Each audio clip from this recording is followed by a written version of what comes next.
Good morning. Good morning, Instagram. Hey. Second live today so far, but this one is with a dear friend who's going to be jumping on shortly. So as you're coming on, say hello and let me know you're here. Let me know you're coming in, that you can hear me, you can see me, you can feel me, whatever, all that. Oh, there's Brandon Lucero. This is the one, the only.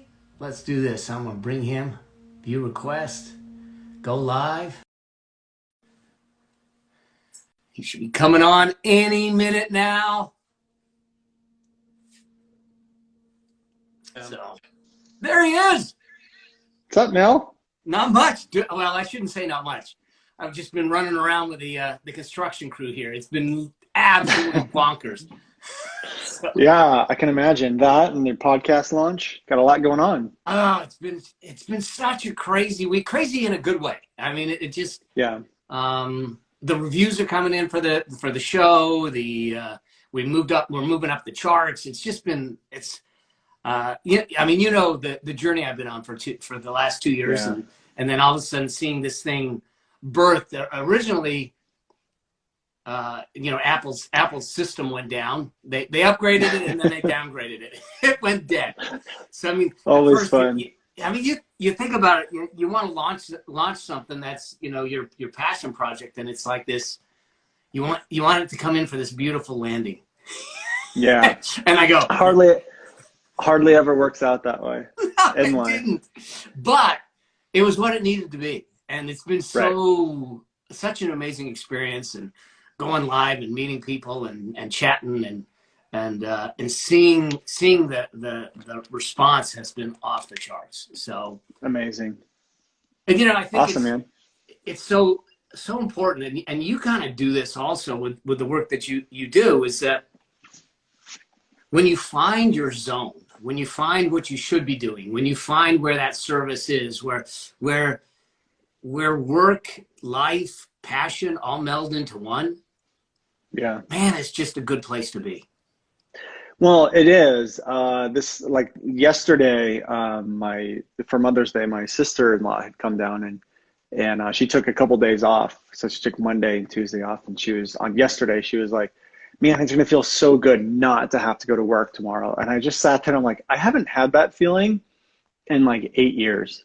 And I was just like so grateful to not ever have my Sunday ruined because I knew I had to go to work on Monday. So it's beautiful, man. It's beautiful when you can build that lifestyle, Yeah, and I think that's the reality. Look, we're living in probably a crazy time, but we're also living in a blessed time, because access to doing to whatever that yearning is on the inside coming out is easier than ever if you're willing to put yourself out there. I mean, there's harder things about it in the sense of you're exposed and to whatever trolls, whatever might be. But worth it. The reality is that when we talk about, even in my stuff, when we start talking about financial liberation and independence, and I believe financial independence is a birthright, I think it's easier to go out and claim it today than it ever was. When you look at our ability to monetize our knowledge, our wisdom, one of the pillars in the affluence blueprint is the generate pillar. How do we scale? How do we generate income? How do we do that?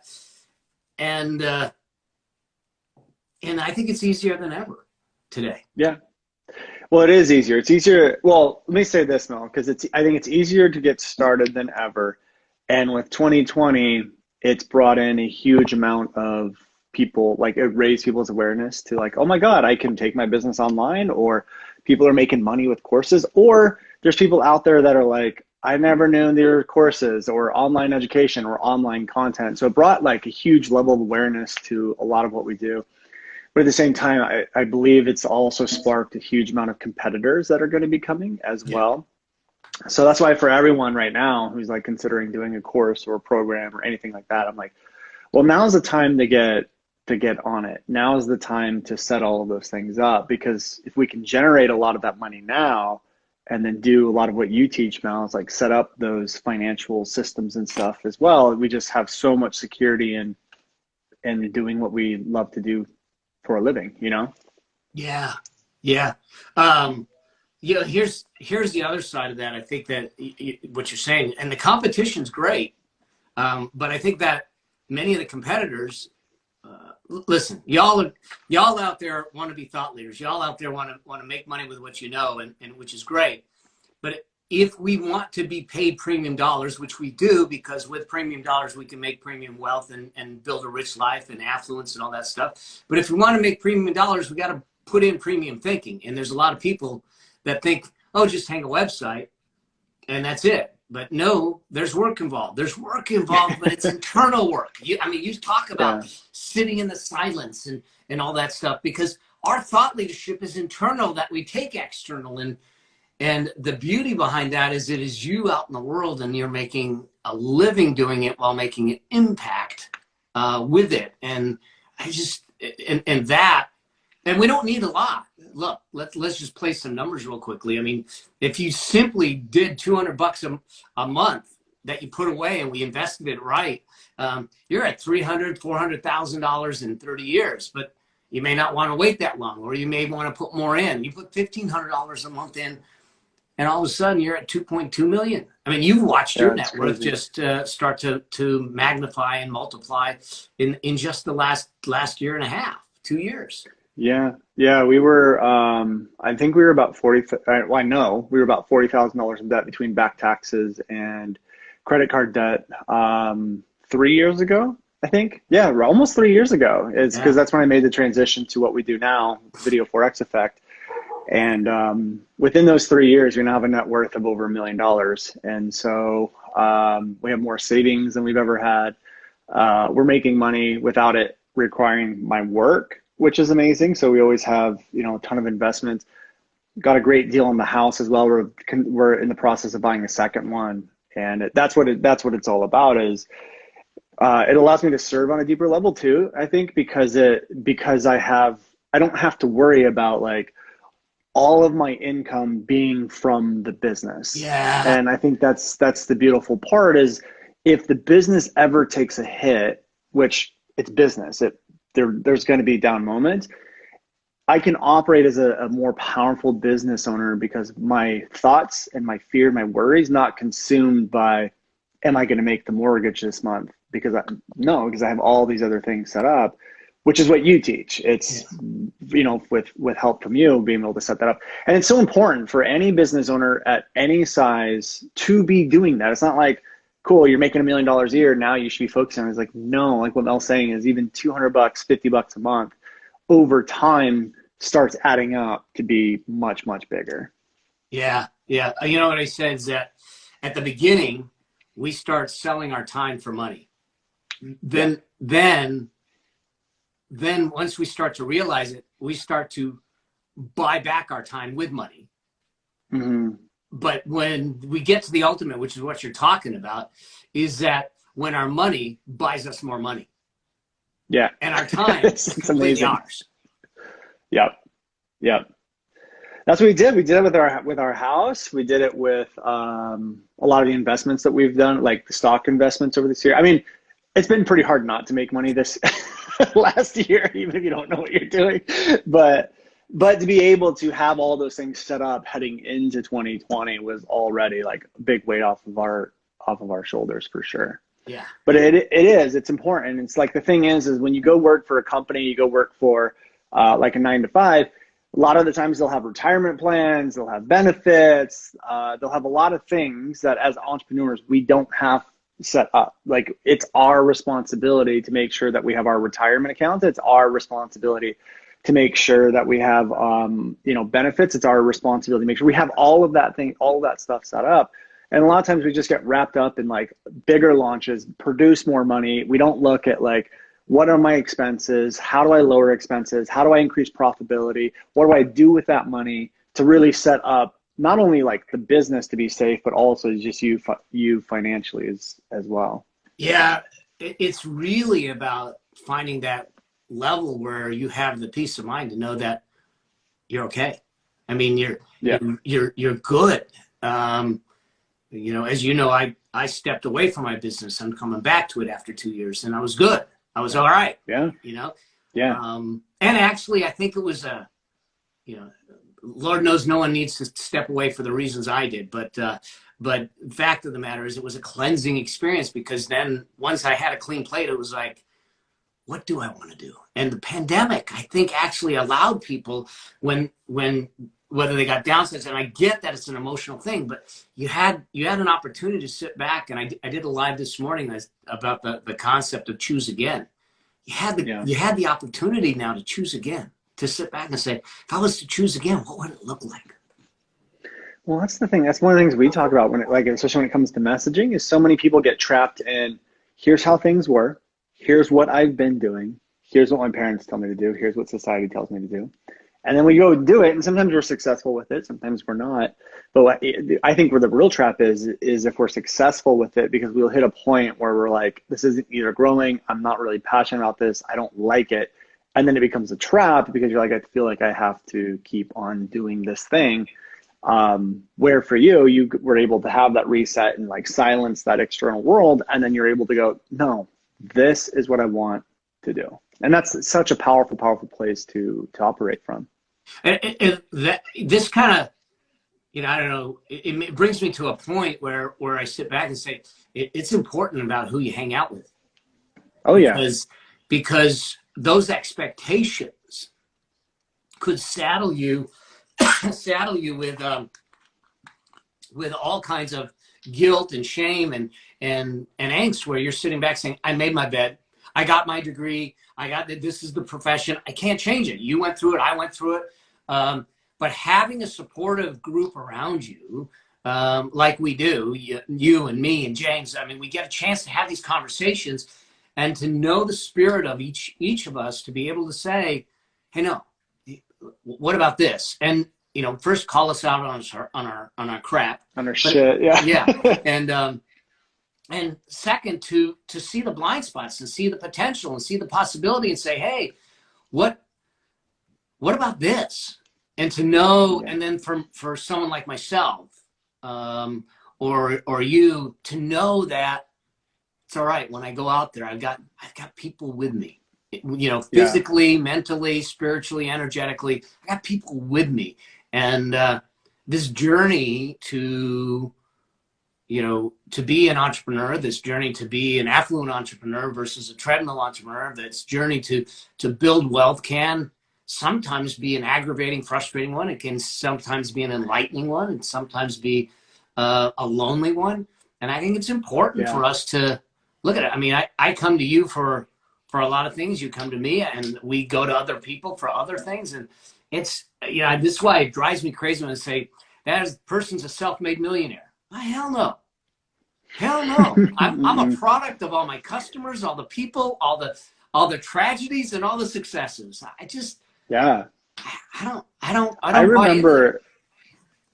remember, I don't even know if you'll remember this, but I remember when I was coming out of that 40,000, I don't even remember if I told you I was in debt at the time or not. Not at the time you were in debt. Yeah. Okay. But I was coming out of it, and this one, like the Video 4X was like really taking off. This is probably like 2.5 years ago. And I had saved up like $100,000 or something like that, like paid off the debt, was able to pay off like the money. And then I was going into 2 launches, and I basically took all the money that I had made, and I was going to reinvest it back in ads. And I was so nervous and scared. And someone was asking about mindset, which we can talk about here in a second, but I was so nervous about it that I wasn't operating where I needed to operate. And I was operating out of fear, which is never good. And I remember telling you about this and not asking you anything. And then you just said something like, well, if you lose it, don't worry, we got you covered. And I was like, what do you mean? You're like, I'll just loan you $100,000. It's fine. Like, don't even worry about it. And I was like, what? Like, that's the power of the network. And obviously we didn't need to do that. I didn't need to do that, but that is why your friends and people you hang out with are so important. Because had we done that, would you have loaned me the money? Of course. But the thing is like, I don't know, I'm not want to put words in your mouth, but I think you were doing it even just to like ease me to be the more powerful person going into it. And that's why when we're doing all of this stuff, having other people's expertise and third perspectives and all of that stuff is so valuable. Do you even remember that conversation? I do remember. I remember it now. Okay. because I think, you know, the reality was that I knew, and I guess it does go into the mindset piece, is that with that angst or that fear in the back of your mind, you wouldn't be operating and you wouldn't show up the way you needed to show up for the launches. And I said, well, if we take it away, there's a higher likelihood of success, because the energy and how you show up would be vastly different. Totally. What I should have done is like, all right, Mel, let's make it 200,000 then. Done an even bigger launch. Can we talk about mindset though? I'm curious on your perspective. I don't know who it was. I know it's your live, and I'm like, hey, let's answer questions. No, that's good. But it was Wellness by Colette was asking about how, with your mindset, how to get into an abundant mindset when you feel the old mindset coming in. I'm curious to your perspective on that. So for me, one of the things is there's got to be an awareness as to one of the key principles that I talk about is that we need to know our why before how and how much. It's too often they go, I want to do $1 million launch, or I want to have $1 million, I want to have 5 million, I want to have 10 million, and it's just a number.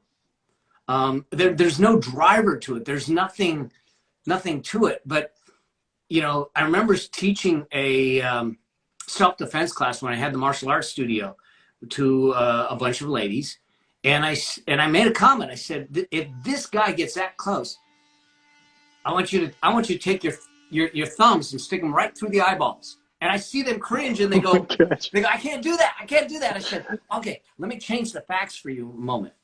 I said, they don't care about you. They're taking your 2-year-old. Now what are you willing to do?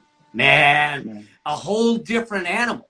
And so when we know our why do we want the wealth? Why do we want the business? Why are we in business in the first place? Then it makes it much easier for us to make the decisions if we can stay attached to it. Now, I think that the other side of it is sometimes mindset is a solitary pursuit, in the sense that we have to sit, like you say, in the silence to understand it. Others, I think once we get clarity on it, I think that we need to make some declarations. Openly declare where we want to go, how we want to do it. If you're in a committed relationship, one of my key things is that if you're in a committed relationship, I get it, that one person, like in your relationship, in all likelihood, you're the one dealing mostly with the money versus Jackie. She's dealing with the menagerie of kids you got. Okay? And she's got the hardest job of all. Yeah. You know? But the fact is that y'all are in this together, and you need to have these financial conversations so you're on the same vision, affluence vision for your life.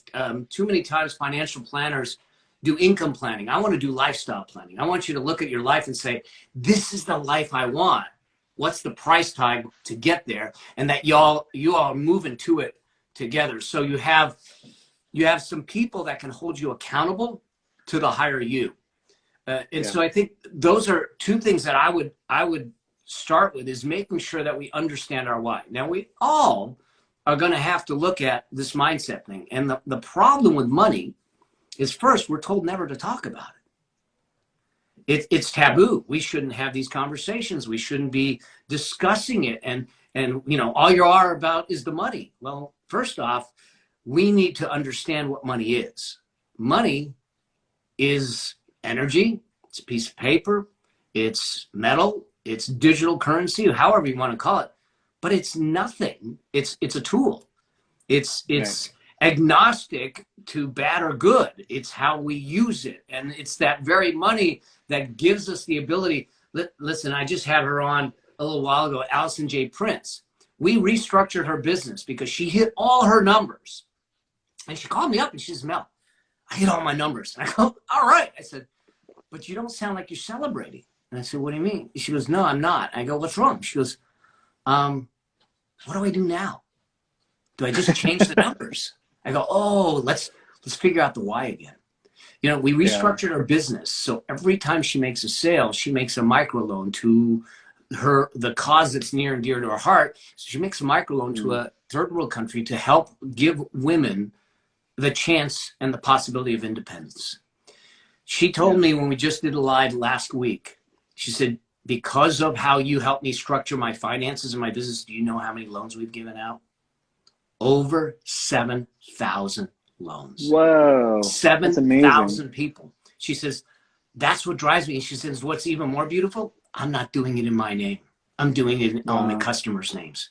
And I go, when we get that, now all of a sudden we have the opportunity to then look at what money allows us to do, and take away the demon called money and say, no, the reason we do this is to have our time so we can serve, so we can do the things, so you can be like I see you and Jackie, an amazing set of parents that are there with the children, yeah, and being role models of what's possible for the children. So we need to eliminate the negativity around this idea of money. There's a difference between looking at money and looking at greed, and too often we put them in the same space, and they're not the same. Money's just a tool. I think that's the biggest thing is looking at it as a tool, because we've been told since we were a kid that money's everything, right? Like, yep. You see the pictures of the big cars, the big houses, whatever. You see all of that stuff, and it is something that we need in order to survive. We need to be able to buy food and a lot of that stuff. But we've been told, like, if we grew up in a different community, different society where everyone bartered, we wouldn't really have a need for money. So we've been told that we need money. But the problem is that everyone makes money like the God. It makes money the thing. And we have this really negative connotation, or like desire, like you said, greed to have it. But when we look at it as a tool and you treat it as a tool, you actually use that tool to build the life that you want. And I don't think a lot of people look at it as a tool to build the life they want. They look at it as a means to an end, something they want more of. Yeah. And although it's okay to want more of it, we can't make money your master. You can't make, because then you're just going to be operating from a really, really bad spot. When it comes to mindset, one thing that I always look at too is that you have to understand the mindset that you currently have has been created through your entire life, experiences and what you've been told and what you've been indoctrinated into. It's not going to change overnight. No. It's like those small things. And it really comes down to habits too. It's like making small changes, small habits, and over time the mindset starts to mold, it starts to shift, and it starts to change. So like my mindset even 6 months ago is not the same as what it is today. It's always improving. And I think a lot of people are like, oh, I need to change my mindset. Yeah.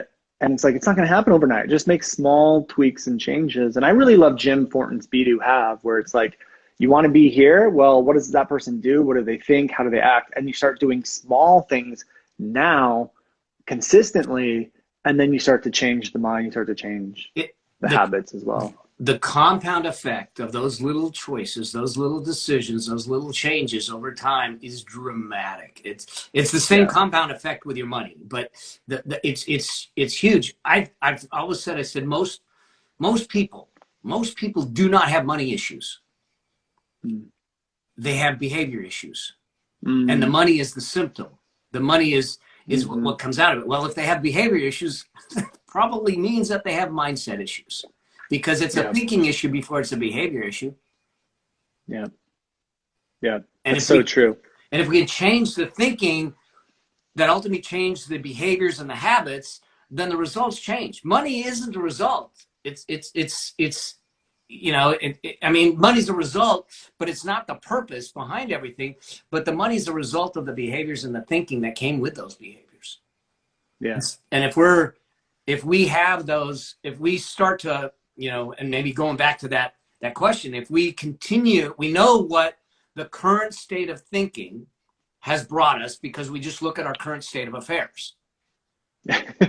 And so if in this case, we have the opportunity to now say, well, but if I want a different state of affairs, well, and this is something that, and I disagree with the big man, Tony Robbins, because he says model people's behavior. I said, no, model people's thinking. Let me understand the thinking behind Warren Buffett. Let me understand the thinking inside Elon Musk. Now, some of that might be scary to get inside their minds, but the fact of the matter is that if I can understand how you think, how James thinks, Jim Thornton, Amy Porterfield, any of those people think, or an Elon Musk thinks, then the likelihood that I can reproduce what they're reproducing is much greater than just trying to imitate their movement. Right. Yeah. Well, you're getting down to the root cause. You're getting down to the foundation of everything. Yeah. And I'm assuming you guys talk about that inside your program, right? Yeah. You know, it was interesting because originally I said, now this is going to be tactical and this and that. And all I wanted to do, but what I realized is if I don't tackle some of these issues, they can't move forward no matter how much the tactics are. It's really I feel like you need important. both. You need both. Everything, every program, I call it the masculine and the feminine energy. Like the masculine is very much like, here's the framework, here's the things to do, here's the things to go take action, now go take action. And it's like, well, if that's all you needed, then everyone who would go through those steps would get the result. And we know that's not the case. So that's why inside of our program, we talk a lot about like the sitting in the silence and doing the other work, because it's like, I have one system and I want you to be you during that system to have a unique perspective on it and a unique result.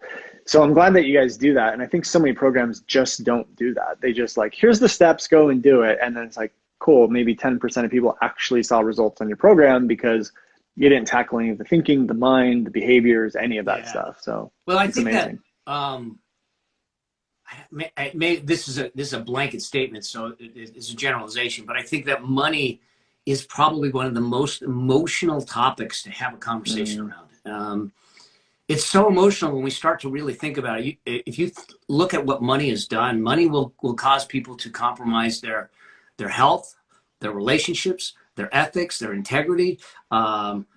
So many things in life, money will cause them to change or to know that they're not living their true self. So I think it's an emotional conversation. If you've had bad luck with money and you don't have money, it's an emotional topic. I mean, I have been called wealthy white. I have been, but by family members, yet no less, you know? But they don't see what we're doing with it. They're not willing to look outside of their own space. And without that, they can't grow. And so we need to, it was a realization for me, because look, you know me, I'm an accountant. I'm a left brain thinker, frameworks, systems, processes, all that stuff, which were great. But I was fortunate to have, well, I made enough mistakes to be educational and learn, but I had some really good mentors in the money, the wealth, the richness space that got my head on straight. That doesn't mean that I'm completely devoid of it, because trust me, my past comes up to haunt me. I've made bad decisions and this and that. But that's why we have friends like you and I that we can sit back and go, and you get a chance to see it and go, well, did you think about it this way? But I think we need to tackle. I realized really early on that if we don't have those conversations and we don't tackle something that I call their money identity, then we're not going to make the right decisions consistently and persistently and not long enough to make a big financial difference. Because what we're really looking for is not the windfall. I just want the micro success that gets you to go, wait a second, I think I can do this. Because if I get that, then you'll take a bigger stride next time and a bigger stride the next time. If all we do, if all we're successful in is getting them to hit singles and doubles on a semi-consistent basis, that cycle of confidence with the confidence loop, as we call it, allows them to continue to move forward financially and shift things. And I think the more important thing is, like, I look at you, you've got 3 kids. Yeah. Okay. I've got one, but I got a grandchild on the way. Yeah. And you are given such a gift to your children right now, as a dad, as a married couple, for them to see how you operate in this world, for them to see what it's like to be an entrepreneur, but a purpose-driven entrepreneur that allows them to see possibility and not the confinements of and I actually believe in formal education, but that's a degree process. It's not a life process. And I think it's different.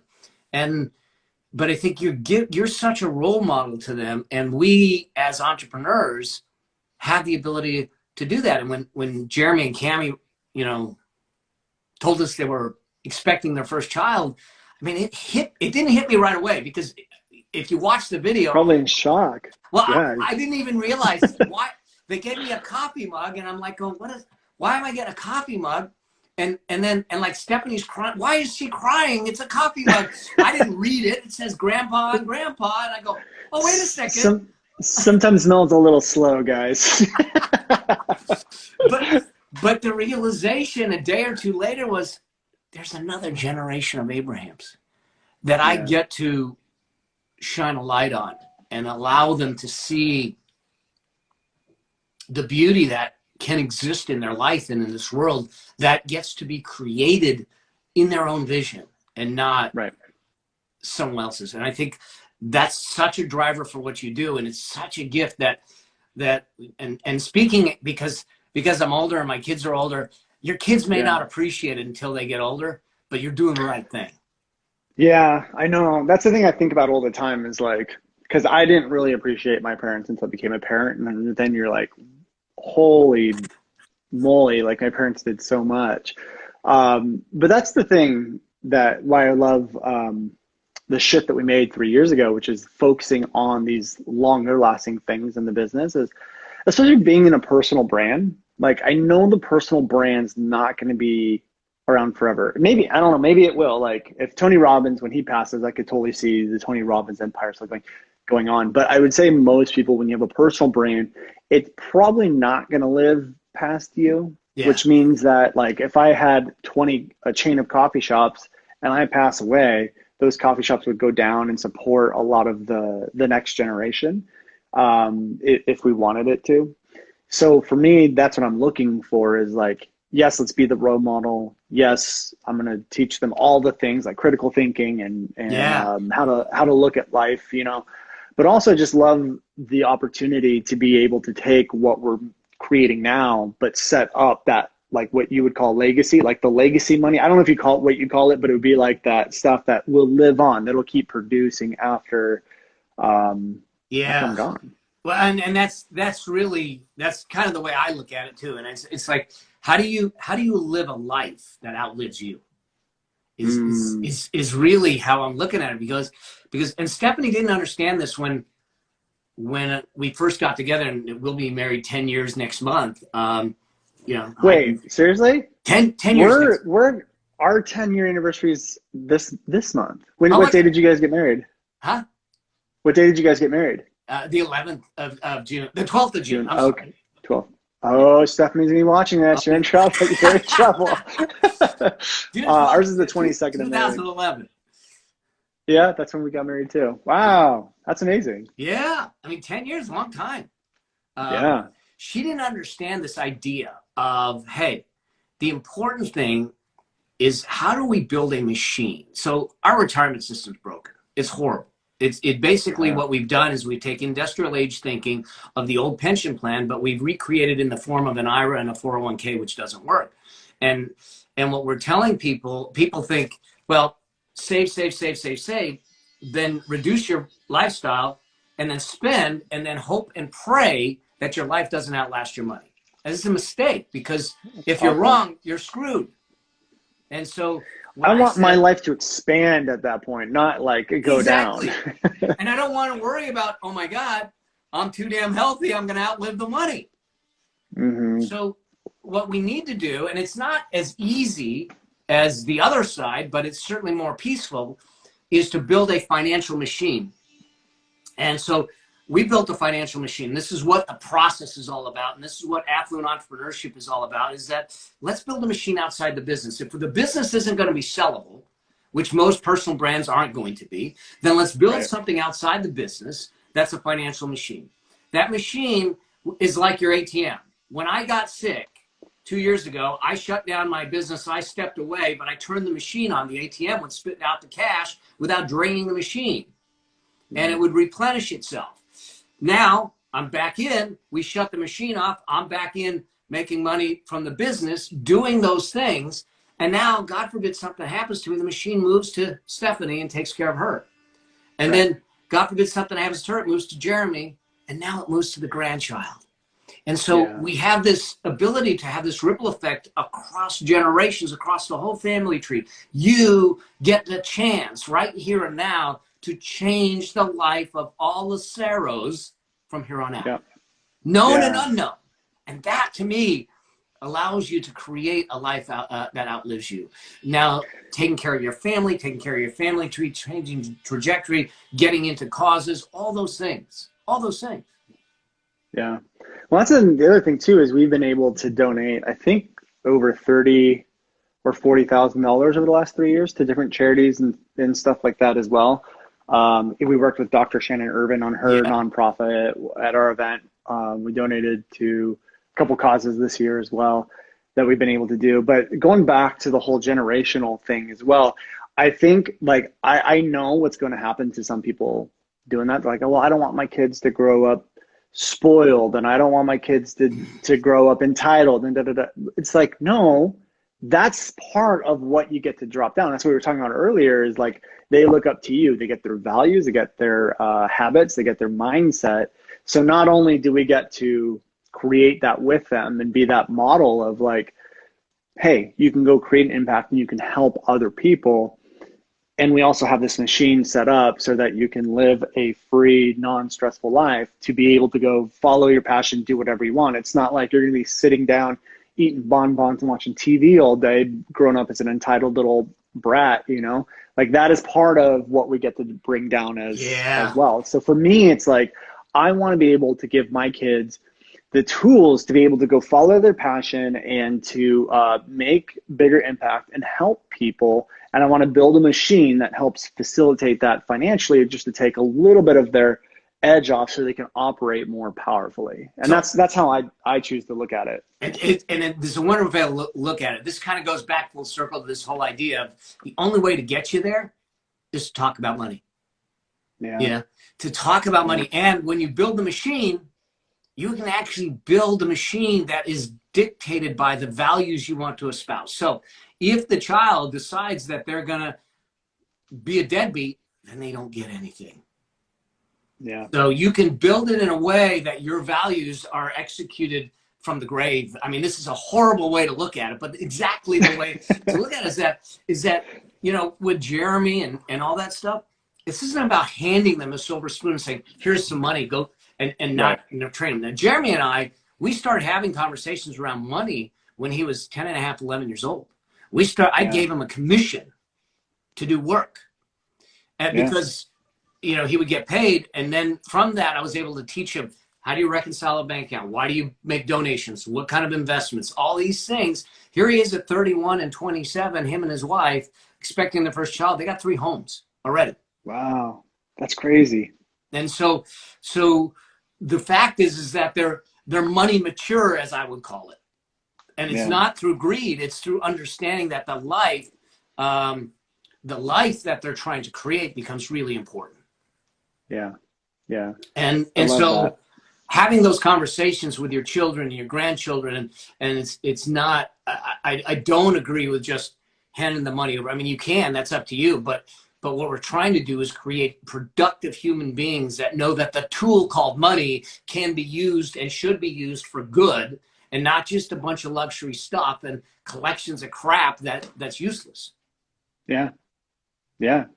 Yeah. I mean, I agree with that. And it all starts with rewriting how we've been taught with money. We did an episode on the podcast which talked about debt and how, like, debt automatically was just broadcast as this like negative thing that you don't want.